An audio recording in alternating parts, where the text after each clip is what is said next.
Meeting of New Iberia City Council to order. We'll have the prayer and the pledge by Mayor Pro Tem Dan Doyle. Please say the Lord's Prayer. Our Father, who art in heaven, hallowed be thy name. Thy kingdom come. On earth as it is in heaven. Give us this day our daily bread. Forgive us our trespasses, as we forgive those who trespass against us. And lead us not into temptation, but deliver us from evil. Thank you. Pledge. Allegiance to the flag of the United States of America and to the republic for which it stands, one nation, under God, indivisible, with liberty and justice for all. Roll call. Councilmember Natalie Roban. Present. Councilmember Peggy Jarack. Councilmember Robert Swear. Mayor Pro Tem Dan Doyle. Here. Councilmember David Merrill. Here. Councilmember Raymond Lewis. Present. And Councilmember Calvin Bagnall. Here. Mayor Kerr, you have the floor. Thank you. The first agenda item is public comment, and it is an opportunity for the public to comment on agenda items. There's no discussion. It is simply your opportunity to express your concerns or opinions concerning an agenda item.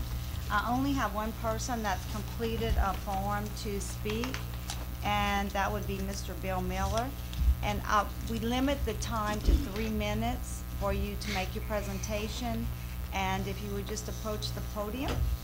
And it's concerning agenda item 5A, which is a planning and zoning item concerning a lot in Squirrel Run. Hi, my name is Bill Miller. I'm the president of Steeplechase Association.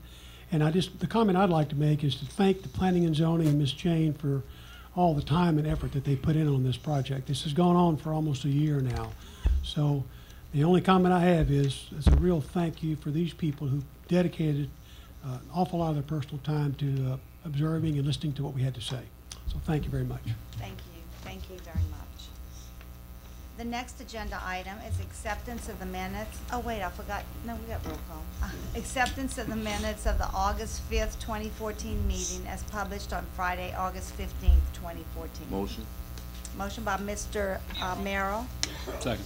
Second by Mr. Bagnall. Is there any discussion? Any objection?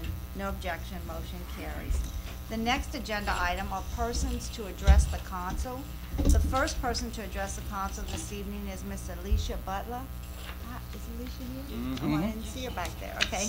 She wants to announce her candidacy for the 16th Judicial District Judge, Division H.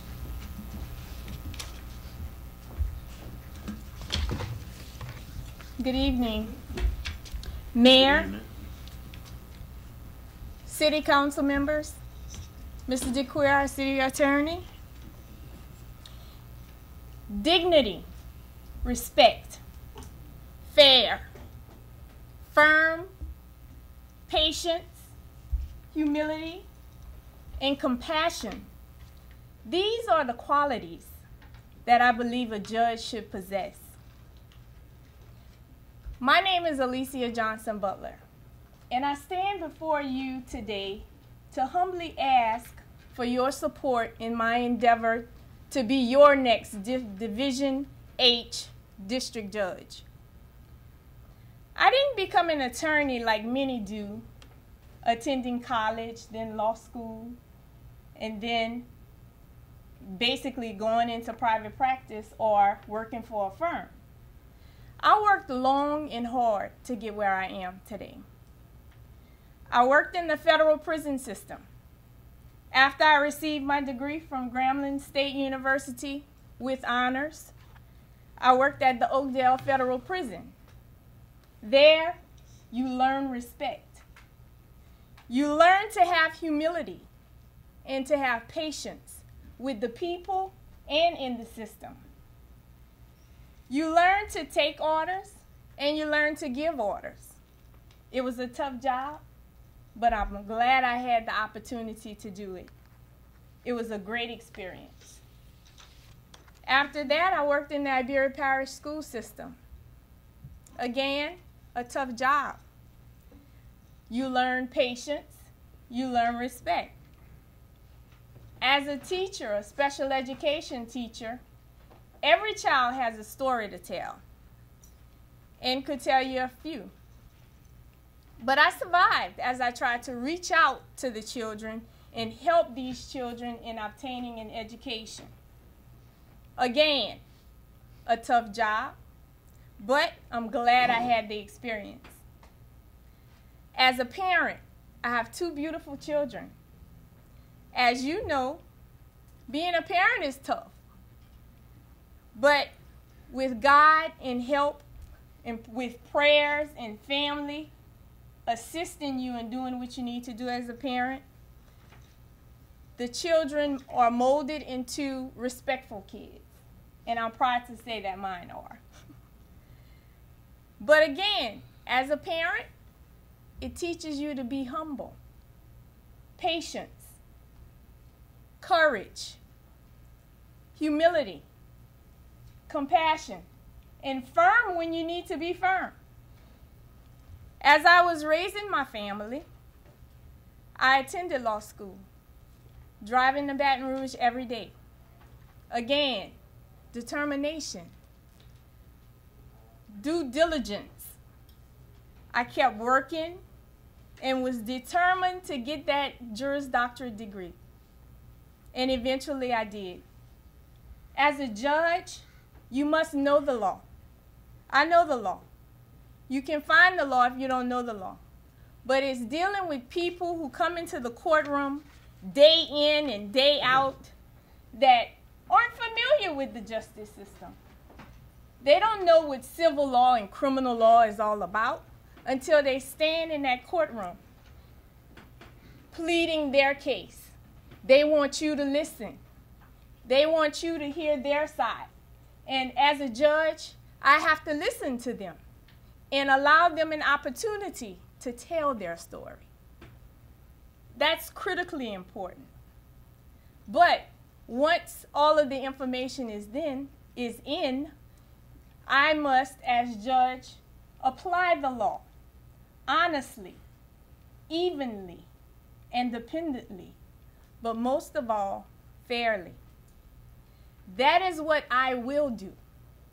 And as I stand before you this evening, that is what I intend to do as your district judge, Division H. Thank you. Thank you very much. We Yeah. appreciate you coming. Oh, sorry. Yes, sir. I have a comment. And first, I thank you for coming. Thank you for having me.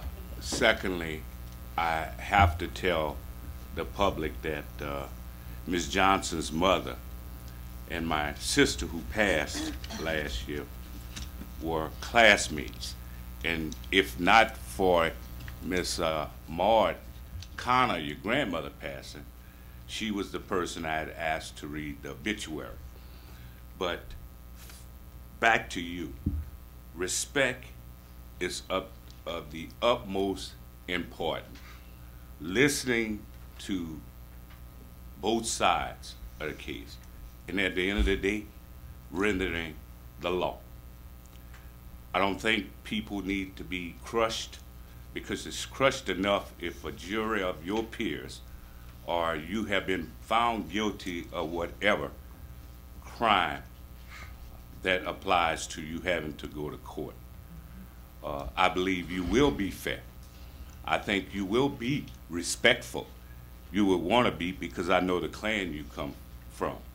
And I have been asking people to go out and support you as the next judge Thank of you. Division H. Thank you. Thank you very much. Thank you. Yes, thank you. My comment is, I know you as well, and I know you do a good job. And another thing, and I present this not just to you, but all the people that want to fill that seat, to look into what kind of deal we can do with these kids out here. We have a serious juvenile problem, and it's not just here, it's all over the country. And right now we're faced with not having a juvenile facility.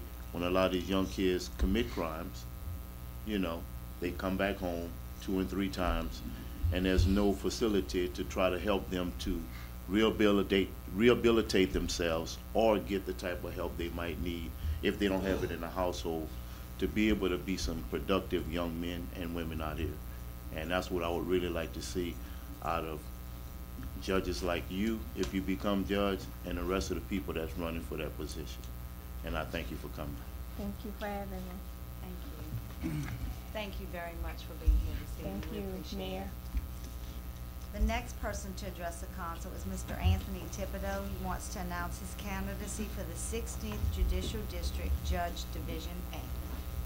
Thank you very much, Mayor, Councilman, Madam Clerk, good friend Scott. My name is Anthony Thibodeau, and I am a candidate for District Court Judge of the 16th Judicial District, Division A.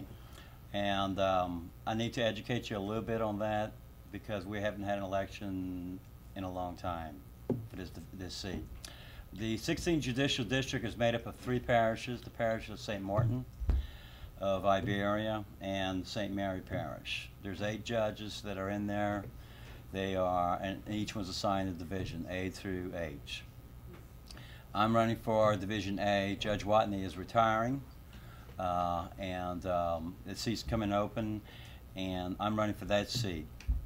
You need to know who I am because it's a very important job, and it's a very important election because we haven't had an election for that seat since before the Korean War. A contested election. Contested election. So, who am I? I'm age 55. I'm married for 35 years to my wife Jill.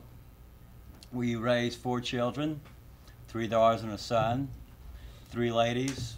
They all graduated from college and they're all on their own. My son took a different course. He's a United States Marine. He's serving and he should be home next year, God willing. I'm a veteran. I served 7.5 years in my country. Like my father was a veteran in the Korean War, and my son is now a veteran. I graduated from high school, became a roughneck in the oil fields like my father.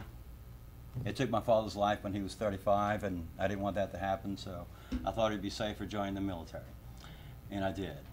And I graduated from college, I graduated from law school, I passed the bar exam. I've been practicing in the courtroom for 23 years. Courtroom experience is paramount. The judge's job is in the courtroom. Lawyers do different things. Some are courtroom lawyers, some are transaction lawyers, just like doctors do different things. Some are heart surgeons, some are psychiatrists. If you go to have a heart surgery, you don't want a psychiatrist doing your heart surgery. If you're hiring a man or a woman for a job in the courtroom as a judge, you want a judge with some courtroom experience. Because judges, if they make mistakes, innocent men are convicted and go to jail, and guilty men walk free.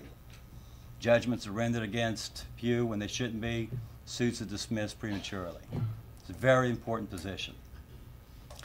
Now, you hear my qualifications. Why am I running for this? Each one of you took a duty to uphold the Constitution. I took that same duty as a lawyer, and as a veteran, we have a little bit different duty. It's to uphold and defend the Constitution. In our Louisiana Constitution, Article 5, Section 22 says judges shall be elected. And that means contested races. I've been covering the area from Arnoldville to Amelia, and I keep hearing the same thing, the same complaint. People are sick and tired of judgeships being passed down from one to another. They're tired of the district attorney's office selecting who the judge is going to be and scaring off the other lawyers from running. The people want to elect their judge. I'm going to give them that tomorrow by qualifying. And for the first time ever in their lives, since before the 1950s, they got 86,000 plus registered voters get to vote for judge for the first time ever for this seat, Division A. And for the first time ever, all of those soldiers and sailors that fought in the Korean War, that fought in the Cold War, that fought in Vietnam, that fought in Desert Storm, that fought in Afghanistan and Bosnia and Iraq, who went out there and fought to make sure that those people had a right to elect their judges.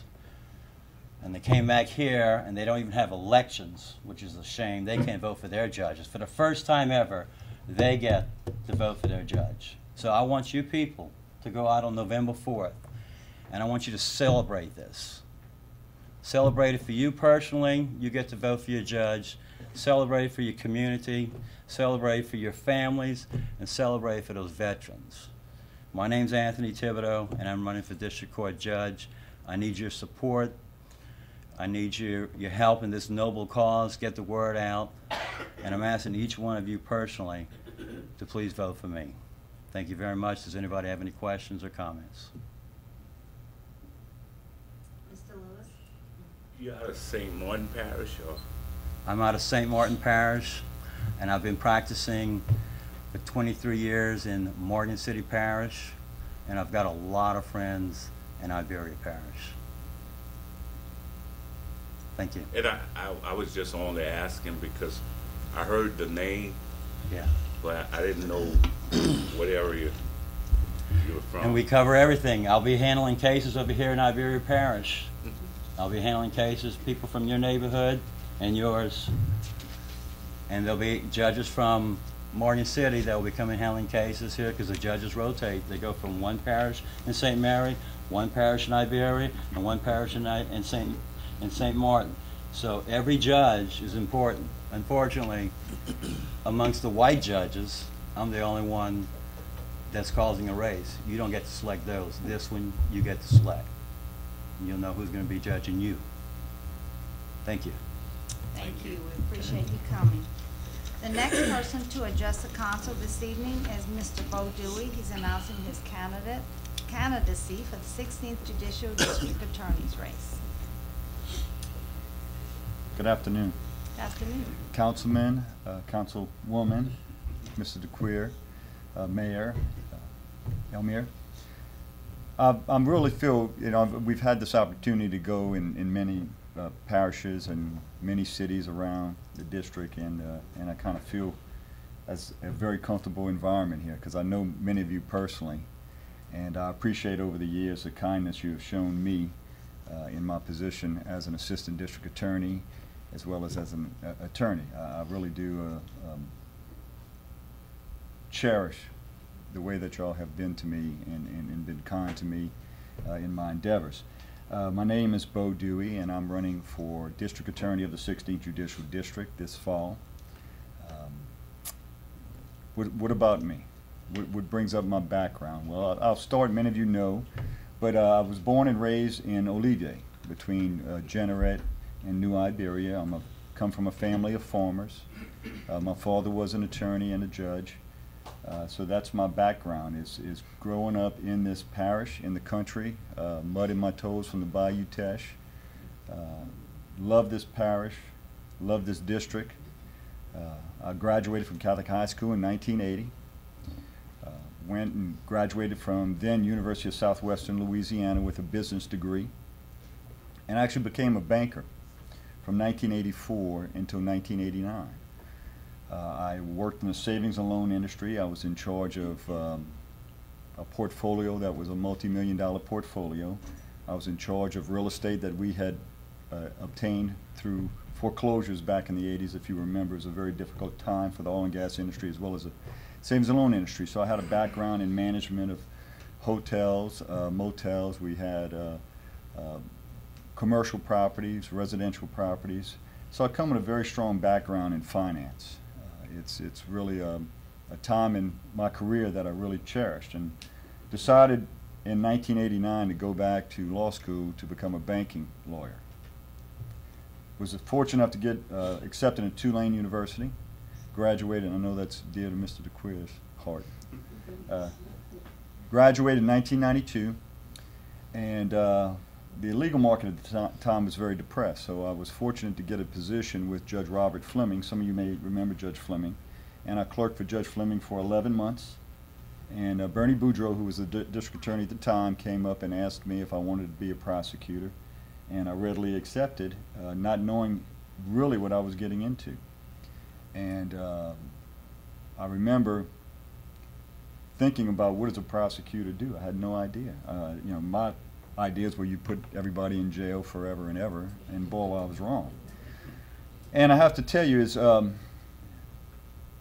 the next day when Mr. Boudreaux swore me in, he said something very, very profound to me before he swore me in. He said, Bo, he said, you're fixing to get a bunch of power through the enabling statutes of being a district attorney. And he says, before you raise your hand and I swear you in and give you that power, I just want to tell you that there's only one thing I will ever ask you to do as a prosecutor, and it's the right thing. If you do the right thing in everything you try to accomplish, you can never go wrong. Will you make mistakes? Absolutely. But as long as you're trying to do the right thing, then you will always be okay. And it just kind of blew me away, because it was just a very freeing statement to make to a young man who was becoming a prosecutor. And I've done my best through my 21 years in the district attorney's office as to follow that mantra, is to do the right thing. And I believe that I've held that true to my heart. It's a wonderful position. It's a wonderful position. I had no idea I was going to be a prosecutor, but it is a fabulous position to be in. As a lawyer, I enjoy the jury trial work.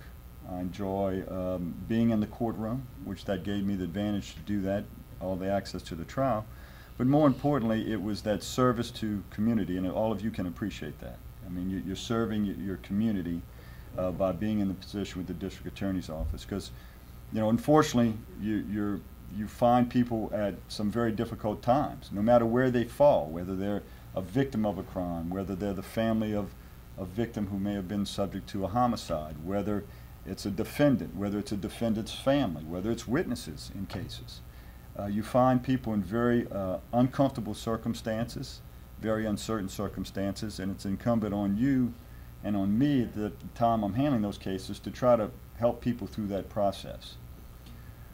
Sometimes we have to be very aggressive, as we should be on crimes of violence, sex offenders, as well as multiple offenders. Just sometimes there's a line you just cannot cross, and we're saddled with that responsibility to make sure that under the law someone is held accountable to those circumstances. On the other hand, there's also many opportunities where you can help people, and you could try to take people who made poor choices and try to help them get back on track, which I'm very happy that I've had some successes in that department, and it really does me well to see somebody who's gotten back as a law-abiding citizen, taxpayer, and doing the right thing and getting themselves on track, and it's a very rewarding experience. So why did I come to this point to stand in front of you? It was just really happenstance. You know, God has a funny way of putting you in positions, and it's up to you to take advantage of them and take the opportunity, and I think that I've done that. I believe that I bring a unique experience in my financial background. I bring some unique experiences personally through my life that I've gone through, and I really think that it's important to be able to assess a certain value to what you do, which has nothing to do with money. It has to do with the ability to get up in the morning, enjoy with what you're doing, and know that you're trying to make a difference in your community and individual's life. And so that's why I'm on this quest to be the next district attorney. And that's why I'm standing here in front of you, as well as the public that is watching, and asking for your support for my run for district attorney this November. Thank you. Any questions?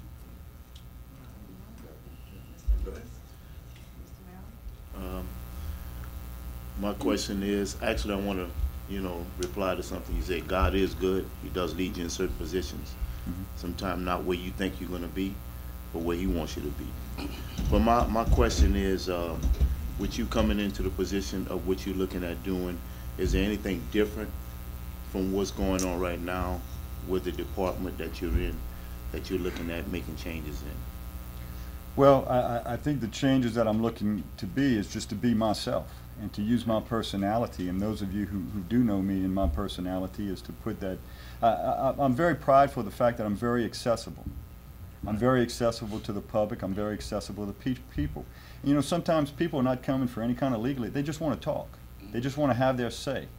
And a lot of times we get, you know, situations that we may not know all the circumstances, and so I welcome people to come in and to, you know, inform us of those situations. So accessibility, I'm not saying that that's not what we have, because I know we have it, because I'm there and we live it, but to maintain that accessibility.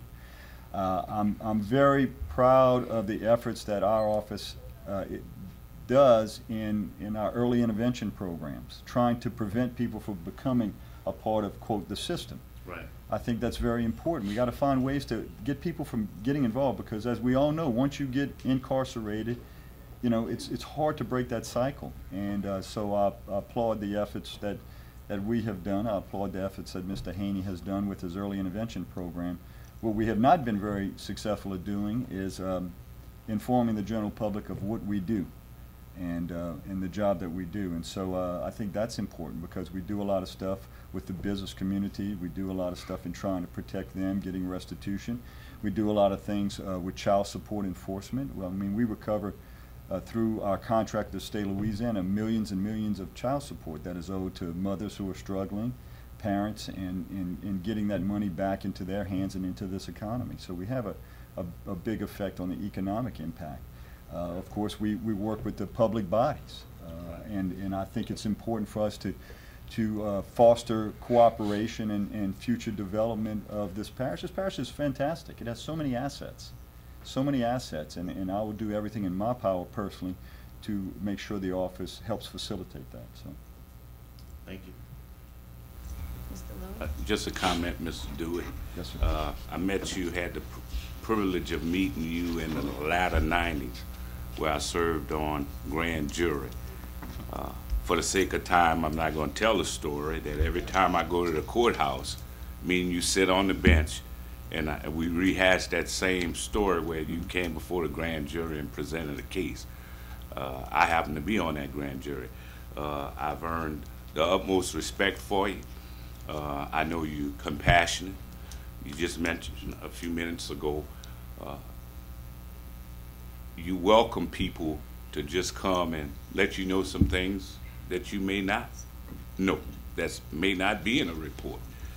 But I will ask, because I know you, I will ask people, and have been asking people throughout the 16th judicial system to go out and support Bo Dewey as the next, to be the next district attorney.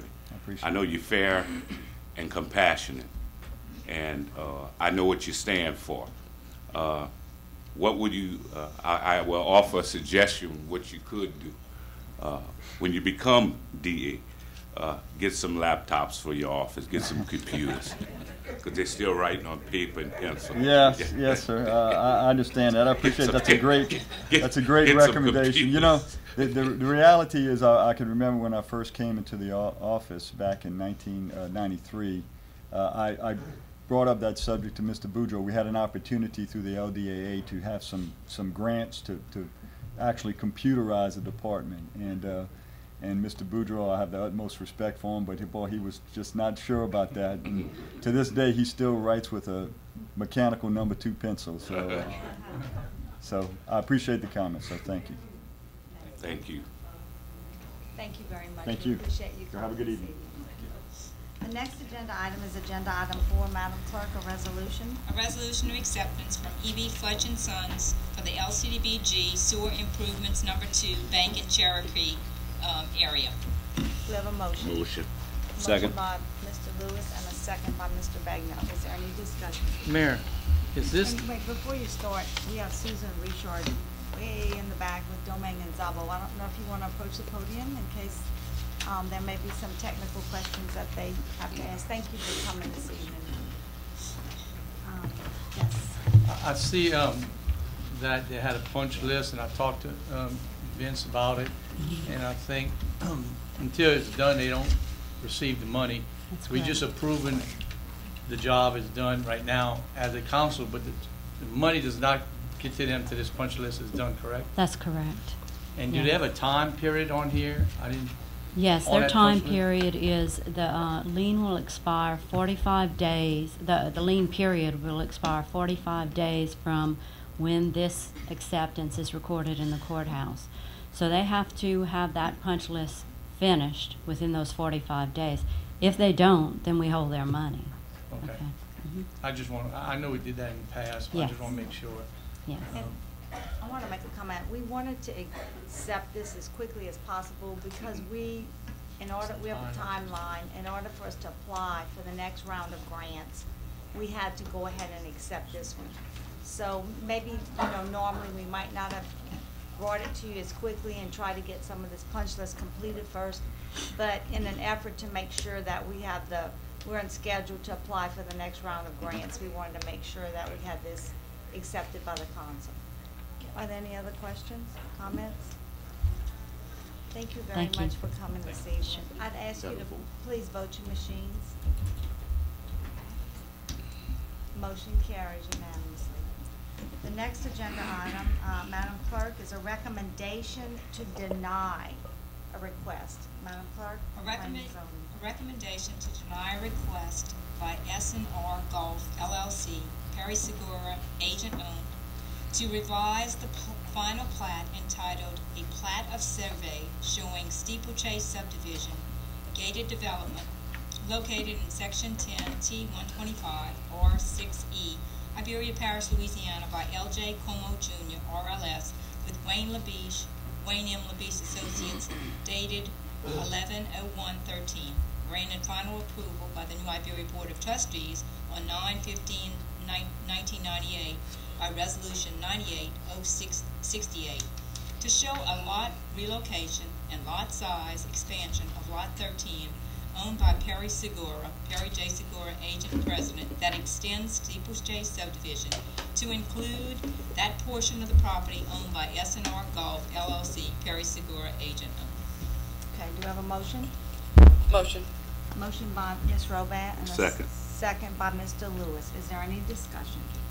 I just have a couple things. This is in District 1, so I guess I'm gonna worry about it more than anybody. I want to make it known to the council members who haven't spoken to me that I am in favor of supporting the decision of the Planning and Zoning Commission. I appreciate their time and what they do for us, especially since they do not get paid. And I also would like to thank Mr. Bill Miller and the association just for their input and for their active stance and really let District 1 know that I'm just extremely proud of my residents in District 1 because they're so involved, so much more involved than I would have ever thought. Between Neighborhood Watch, between our contact with them, if we have an issue, I hear a lot. Sometimes it's good, sometimes it's bad, but I'm very proud of the residents of District 1 for being so interactive in their community. And it's amazing the things that can happen if people don't get up and voice their opinion, and I really appreciate that. So can't always make everybody happy, but I will support the commission's decision. Anyone else? Mr. Lewis? Mayor, District 1 or the city, I've gotten many calls from people from the district. And a few years ago, I didn't know what I was coming into tonight, because a few years ago when Mr. Segura wanted to put that development on Darby Lane, it was jam-packed in here. But I said at that time that, and I think zoning at that time had approved that development on Darby Lane. But I said then, if I will always listen to the people. I will always listen to wherever you're from. I will listen to your voices, and I got enough calls. I thought it would be jam-packed in here, but that's okay. But I said then, and I'm glad Planning and Zoning denied it, I said back then I will not and will not do anything that the people that's impacted or live there don't want. So I'm glad zoning got it correct. I'm glad they got it correct. Thank you. Thank you. Mayor, well, I'm just going to reiterate just what he said, because I've said it before, and I'll say it again, that we have a planning and zoning committee to do the research for us and talk to the residents for us and get back to us, and that's what they've done. So I think, you know, I applaud their effort and what they do, and I applaud the residents from that area for voicing their opinions too. Thank you. Anyone else? Okay, now I'd ask you to please vote your machines. Let me just make sure y'all, yes is to uphold the denial. Motion carries unanimously. Thank you all for being here. We appreciate it. And thank you, Ms. James. The next agenda item is another recommendation, Madam Clerk, from Planning and Zoning. Please forgive me if I don't correctly pronounce the name. I'm going to try. Recommendation to approve a special use, conditional use for 306 Everett Street, Greg and Lynn Roback, to remodel and convert an existing set of apartments which have lost their non-conforming use located behind the residence into one residential dwelling, specifically to be used for Ms. Roback's mother as her place of residence. So We have a moved. Motion by Mr. Second. Bagno, second by Mr. Lewis. Is there any discussion? Please Again, vote.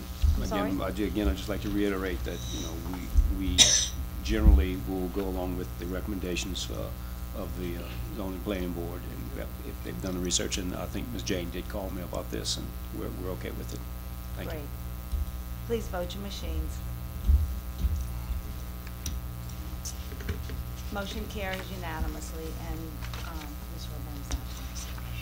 The next agenda item is agenda item 5C, and it's another recommendation from Planning and Zoning.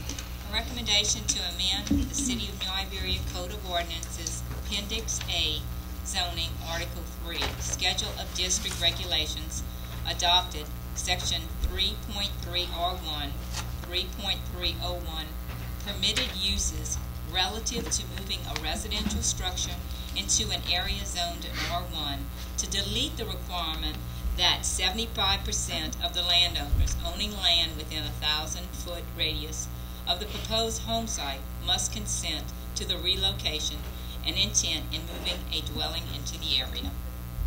Do we have a motion? Motion. Motion by Mr. Merrill, Second. second by Mr. Bagno. Do you have some questions? Yeah, I have some questions. Yeah, we have, Okay. yeah. I Ms. think Rowe we need is here this we need some evening to address- explanation. Thank you, Ms. Burrow. Sure. Jane, I remember back when we implemented this special use permit, and we came up with these requirements of if someone wanted to do something in this property, 1,000 feet circle, would have to get the approval. I think it was, I don't know, 51% of the people. Majority. Majority, so it'd be over 50. Actually, 75%. 75% of the people. Needed to sign off on what the special use permit was doing, correct? Well, it's not a special use permit. I think it was in 2005 when the R1 portion of the zoning ordinance was amended to allow for the movement of a site-built home into an R1 district, because R1 is restricted to single-family homes only. Site-built home is, you know, of course, one that's built, constructed, not a mobile home, not a modular home, but a site-built, to allow for someone to apply to move a house into a district that's zoned R1 onto vacant land with stipulations. And, you know, first of all, the owner and the applicant have to be one and the same. They have to submit to the Planning Commission an application that includes a written scope of work showing what is going to be done if granted and if the house is moved onto a lot. We went back to amend this ordinance a couple of years after it was originally adopted to include a time limit of 6 months from the starting date the structure is moved onto property, that the work must be completed. And we have one case where someone moved a house onto a lot and it's never been developed. It's never, to this day, I think it's been over 10 years, it still remains vacant. It's boarded up and the grass is cut, you know, very often, but it's just never been developed. In addition to that, the applicant must furnish photographs of the structure and giving the pre-move address of the dwelling of where it's located, and provide evidence through a petition of all of the adjacent property owners, and adjacent means all the neighborhood adjoining plus all of the people in the immediate neighborhood. So they have to do this. They have to get all of the adjacent property owners. If one person who is adjacent doesn't sign, well, then it just negates the entire application. I see on the form how you said that the I don't know my glasses. Number D2, I guess, is what you could be deleting off of this. Yes. Now, so you saying if the adjacent landowners that touches the property all agree to do it? Yeah, not only touching, but the neighboring properties. But We're what talking neighbor, about. how far around? Because right now, Well, it's showing that if you it's, look at the definition, there's a clear definition on our ordinance relative to adjacent and adjoining. Adjoining is touching. Right. The four corners or any piece of the property that touches the applicant's property. Adjacent means it could be the entire block, those behind, those across. It could be anywhere up to about 20 households. But what is the difference of what you just mentioned? To and- what's being deleted? Yes, ma'am. Okay, if you look in your packets, I did an example. I picked out a site north of the bayou. Off of Edward Street. Yeah, and I drew a 1,000-foot radius around. Okay. Well, we're talking about over 200 homes. Okay. It's to excess. We've had an applicant that came in and actually went through the whole procedure. His house burned, and he was applying to relocate a house from Generette onto his property. And I can't tell you, it took him probably months to obtain the signatures necessary to comply. It's really to excess. So when you said adjacent, now what is that definition? How many Well, feet? It's not a number of feet, it's all of the people within that surrounding neighborhood. It could be a 2-block area, it could be, it just like- depends on how I understand. densely populated the area is. But the if lot you have is. that adjacent and you say 10 houses on this block to the west agrees to it, but 2 houses down going to the east does not, the adjacent, it concerns me about the area. How big is the area? I understand you trying to bring it down because this is assessed. I understand that. But what is adjacent? Is it, as you mentioned, 20 houses, 25? How do we determine what that is? Well, it's not, I mean, the definition. Does it extend past a block? Does it extend past a block? Yes, Yeah, it does. yes. Now, it does say that in here? Well, the definition, I can find the definition of up to adjacent. I'm just really for you. concerned about, someone that might be 3 houses away from this, and then someone 3 else, houses in the 6 area. houses might say it's all right. I understand about it being too large, but the adjacent, I would like to be more comfortable about what that area is. And you saying Well, the good thing a about block? it coming to public hearing, and Okay. every single application comes to the planning commission, every single one, and then comes to you all. So it's 2 public hearings. A sign is posted on the property, similar to a zoning notification. In addition to the letters going out to all the adjacent property owners, the sign is posted, the advertisement is posted under the public notice section 3 separate times. So you hope to touch those people, and word of mouth too. If someone in the neighborhood, says I'm going to a public hearing and this is what's about to happen, then we hope that those people would come to the meeting. So you're it's- saying that there's no way they can approve something with just the properties that touch this zone, this If special use? anyone is opposed, It doesn't go. then it Anyway, dies. It dies. But Actually, I can't accept the application. So it doesn't even get to the planning commission, because I check the property owners. I actually send out the notices based on the assessor's roll. of property owners. It can't be a tenant. It has to be the owner of that property. So if the owner lives out of state, then the applicant needs to send, you know, a letter, a phone call, whatever it takes to get that person to sign. So you saying, was there a special reason why we're addressing that now? Was it an application that came to you that We, made well, us address it actually, now? the commission talked about it months ago because they just felt that it was excessive. You know, we discussed bringing in the 1,000 feet to include 300 feet or 200 feet. And at their last meeting, they said, we have enough security in knowing that all of the people that are directly affected, you know, within the adjacent area, that bringing a house in could affect their property values, that we're comfortable enough with that, knowing that one person can deny. So this is you not know, really the addressing application that's happening now? No. You're just changing at Well, this point? a couple came into the office about a month or so ago, and their request is to move a house from one location into another. Since then, it hasn't worked out, not Okay. because of the process, but, you know, I brought this to the attention of the commission members because we had discussed it earlier, and they said now is a good time to address it before someone comes in. That's fine, I appreciate it. I just didn't understand it because I know it was a big deal when we implemented this. Right. I remember how. And there was a reason for it, and I think the didn't reason wanna was slack, important. you know, because we were No. so, worked hard to get this to happen. I didn't want to Yeah. diminish it anymore. Well, we looked at the area, and, you know, realistically, fine. if you look at somebody that lives on the outer perimeter, are they really affected? No. You I agree, know, I just wanted to make sure I it don't wasn't know. for, The commission didn't think Yeah. so. okay, well, I appreciate it. Ms. Roban? Just one quick question. And the board is unanimously in favor of this Yes. amendment? Hmm. Okay, that's fine. Yeah, there was no opposition to it at all. Okay, thank you. Mr. Merrill?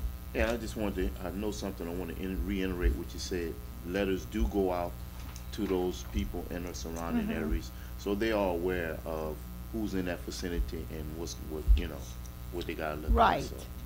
As a matter of fact, recently with the rezoning issue, the moving the modular home onto Texaco, I'm still getting phone calls about that. So the signs make people Right. aware, word of mouth, the neighborhood watch.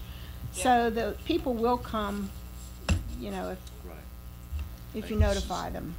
And we just talked about that 306 Everett, Yes. that we just voted on. That has nothing to do with, No. okay, Mm-mm. thank you. No. Anyone else? Thank you, Ms. Rowe, I appreciate it. Sure. Thank you. And I'd ask you please to vote your machines. Motion carried unanimously.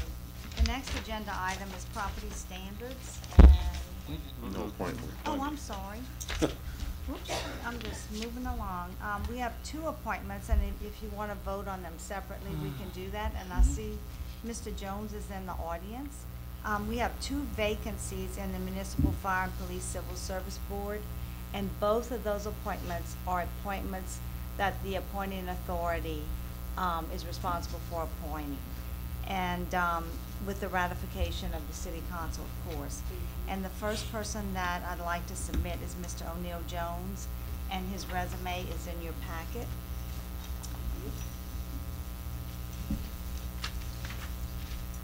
Do we have You need a motion, I guess? Oh, Motion, yes. motion. Motion by Ms. Roban and Second. second by Mr. Merrill. Is there any discussion? Mayor, Yes, sir. I see we were replacing two. We're on the verge of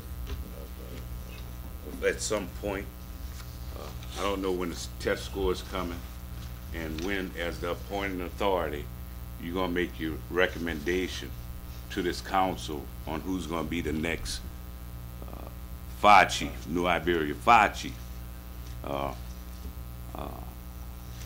I'm glad these people willing to volunteer and serve, but please be objective and know you're going to be making very shortly, I'm sure, a very important decision on the recommendation to the mayor, or I think it goes, or the adoption of the scores go to y'all, on who may well be recommended or even mentioned to the mayor, since she is the appointed authority in accordance with this charter that was elected some years ago by the citizens of New Iberia. And, Mayor, you tend to never let us forget you, the appointed authority. I think you say that because for the public's understanding, because I know what the charter did in strengthening the position that you as mayor hold. So just want y'all to keep those thoughts in mind as new board members. Thank you. We have a motion. Did you have a comment? We have a motion. I just wanted to make a quick comment. Sure. We're just on Mr. Jones at this point. Okay. I just want to say it's my personal opinion that he is going to be very objective. I feel like we've had a lot of, with the boards this year, you know, new people coming up and moving a lot of seats around, and I think with his past experience on the city council that he is definitely qualified to hold the position, and I am just floored that regardless of what happened in his last election, that he still continues to dedicate time to this city, especially at such a young age. Anyone else? Yeah, I'd like Yes, to say Mr. something Merrill? too. Mr. Jones, I was excited to see you come up on that position too. I want to say I did myself before I even ran for city council. And reiterating what Ms. Natalie said, I'm glad you still want to be involved in our community as a young person. And I like the fact that you are a young person and you're still excited about our community. Thank you very much. Thank you. It's all right if I address the Sure. council, man. I want to thank everybody for that belief in me. I do want to continue to serve my community. As a young person, I'm only 29 years old, and I do have a dedication to this city. I was born and raised here, and I definitely want to support my community in any way that I can, which is why I volunteer for this position. I've been blessed to have a great father, Mr. O'Neill Jones Jr., who actually served as chairman of the Fire and Civil Service Board for a number of years.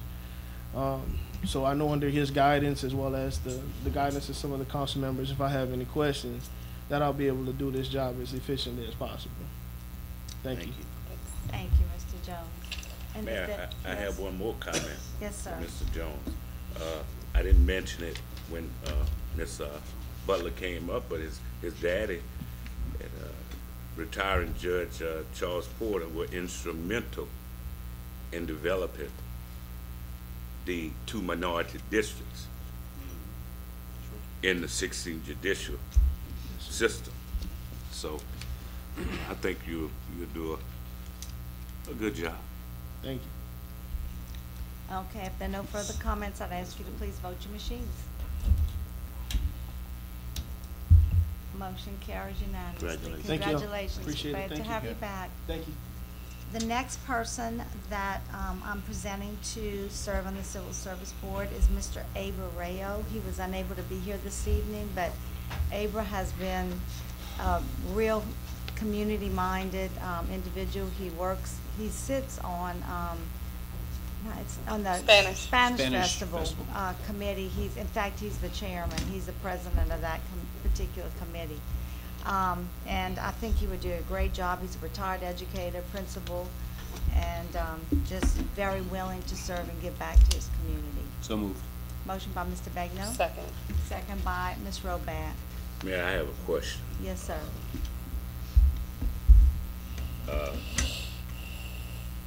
I'm looking at his current address. Where's Steamboat? District been? 1, Shadows Bend. Okay. All right. That's the only question I have. All right, please vote your machines. Oh, sorry. Motion carries unanimously. Okay, the next agenda item now is property standards, and we only have one property to revisit, and it's 312 Copper Street. And your recommendation? The recommendation is going to be to demolish. And that's Mr. Merrill's That's my district. recommendation as well. All right. Doesn't look that, is it that? And the reason I want to say one thing too, Mayor, It is. we've been dealing with this for quite a long time.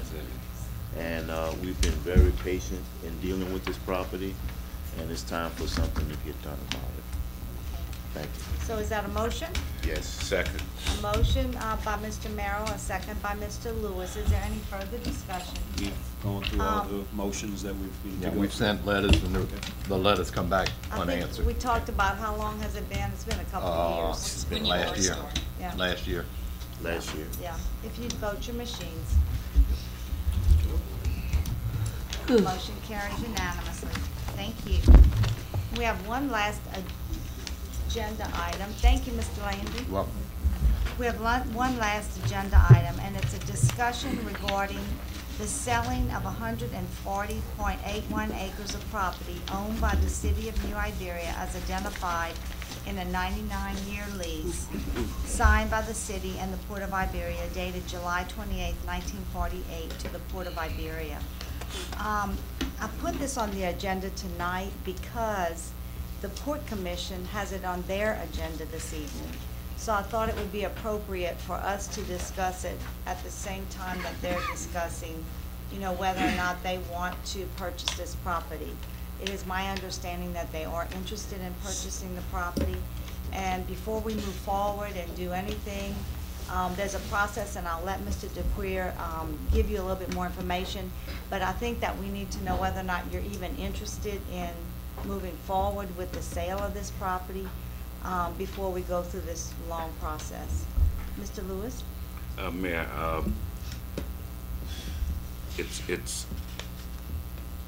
it's doing the city no good to hold on to something.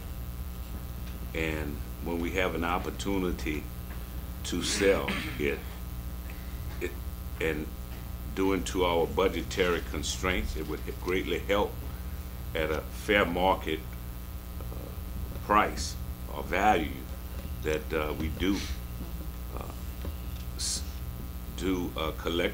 collectively decide to sell it. So I'm not against selling it at a fair market value.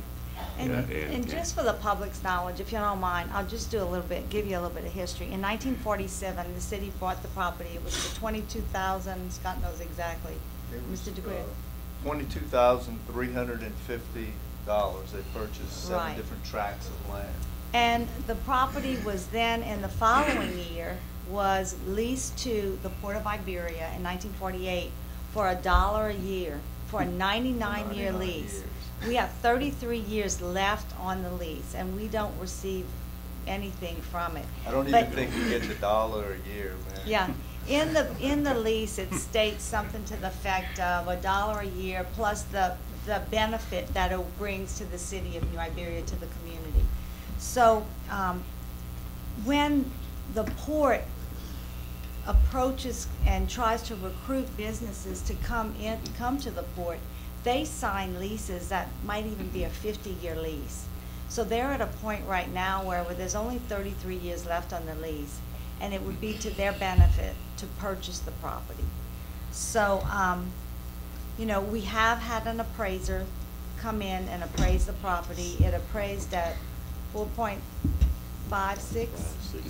4.65. 4.65. And that was comparing the property to the Port of Orleans and Right. the Port of Baton Rouge. Good comparison. Yeah, very Right. good comparison for our Right. purposes. And you know, just in discussions, when there's nothing that's been finalized, but there have been some discussions with the port director, and they want to give us a 10% less than the appraised value because of the fact that they're breaking a lease, that there's 33 years left on the lease. They don't have to break the lease.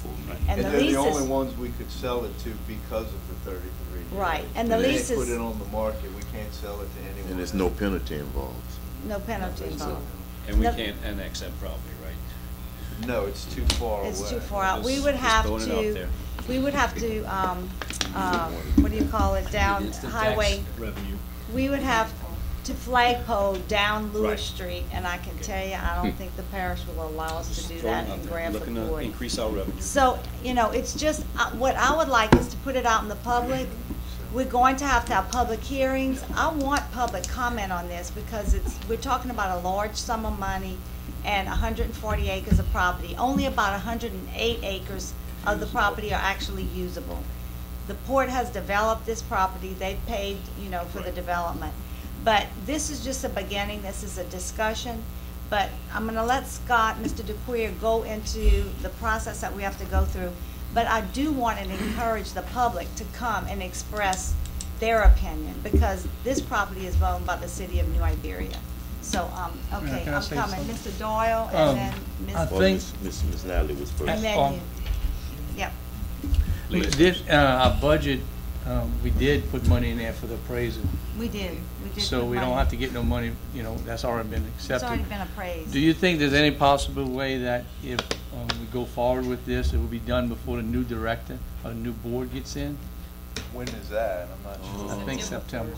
We'll never do it by No, then. it can't, because we have to publish the notice first. Exactly. Then there has to be a period of 15 days, so it's gonna take us 2 more meetings Okay. before we get to the Right. public meeting. So I'm putting together the ordinance right now, which is required by the statute. And, then after that, there's a contract which needs to be done between the port's attorney, Ray Allen, and myself, because part of the statute says we have to have the contract of sale for inspection on file in both offices in case anyone wants to see it. And then we'll have a public hearing. And I think the public hearing is on September 2nd, Right. if I'm not mistaken, because that would be the first Tuesday in September. Right. So even though we have the commitment now with the existing board, Well, actually, the public hearing wouldn't be September 2nd. It's gonna be further than that. It Do would we be have a the next committee? meeting after that. That's- It'll be in, She said talk.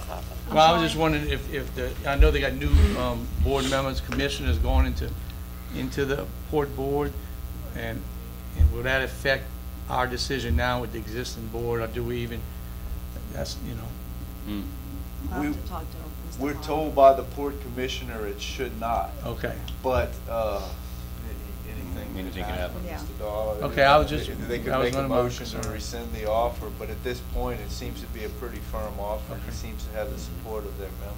Thank you, sir. Ms. Roban was next, and then Yeah. I'll get Mr. Merrill. Ms. Roban?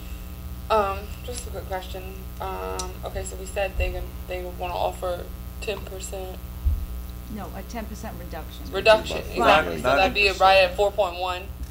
Almost 4.2, 4.16. 6.5. Okay. Well, yeah. I just have one question. This is the $1 million question, and I've talked to you about it before. But roughly, I know we're looking to fill up that reserve. So roughly out of that 4.1, what is the rough plan of how much we'd like to put in reserve? All of it. The whole thing. All of it. The way And that right. the sale is gonna take place is Okay. 50% of it Right. is going to be paid the first year, so a little over $2 million. And then 25% the year after that, and 25% the year after that. So over 3 years, they're gonna pay out. So the full first amount. payment would be in 2015. Then They 20 said as soon as we. Immediately, As after soon, the act immediately, of as sale, soon as, 50%. the And then deal July is 1st of closed. 2015 would be the second payment, and July 1st of 2016 would be 2016. the third payment. Okay, but I know your question, and I'll answer. The plan, the city's plan, is to put all of that money aside. If you recall, when the auditors came in the last, when we spoke about the last audit, they recommended that we should have about $5 million in non-dedicated funds, not dedicated, $5 million in non-dedicated funds in reserve. So this would put 4.165 in non-dedicated funds in reserve at the end of the third year. We do not plan on touching this money. It's one-time money, and I think this is an opportunity to put money aside to where it should be. And we're gonna discuss at budget so other we get a issues, payment but 2014, 2015, 2016 would be the final and payment. 2016 would be in the July. final payment. And when's your last year? 2016. 2016.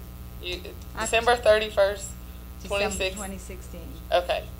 So this will all, that's what I'm trying to figure out. All 3 payments will be under your administration. Correct. Because you're saying it's the plan, but if we end up the last payment with a new mayor, they can say, no. No, This this is is try to do something all else. going to be in writing. You know, it's going to be a contract if it's Right. decided.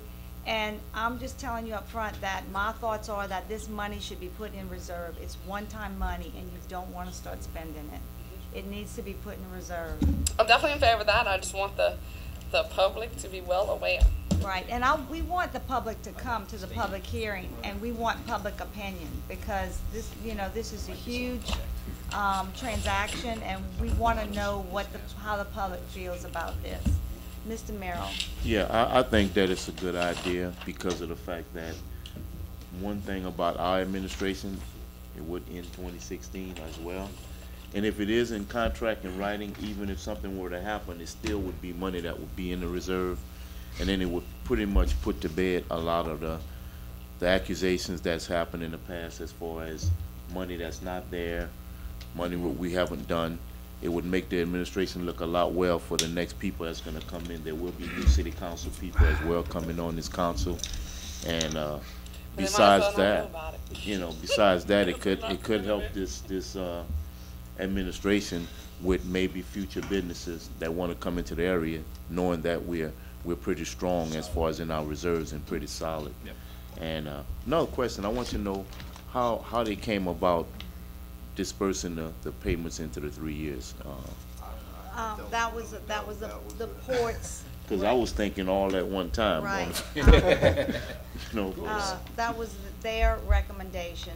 Okay. Was that rather than pay it up front, rather than drain their reserves, that they would do it would be just about over a out of money 3-year if they period. paid it all at Right. Over a 3-year So period. they're getting some rent from the businesses at the port. They figured if they could spread it over 3 years, it would give them Right. an opportunity to build their reserves back up. Yeah, and to give them opportunity to see what happens with that port And when they can if they can open do it more- up. That'll build make a more big permanent difference structures over there out too. So there's no interest tied to it over the 3 years? No, it's essentially an interest-free loan, but we've got a 33-year interest-free Right. loan that we're making to them Exactly. right now, giving them the property for nothing. So it's not a bad It's a deal no-brainer. to reduce it down to just 3 years. And Mr. DeQueer had figured out our return. It was 200 and. Yeah, over our initial investments, we've held it for 67 years now.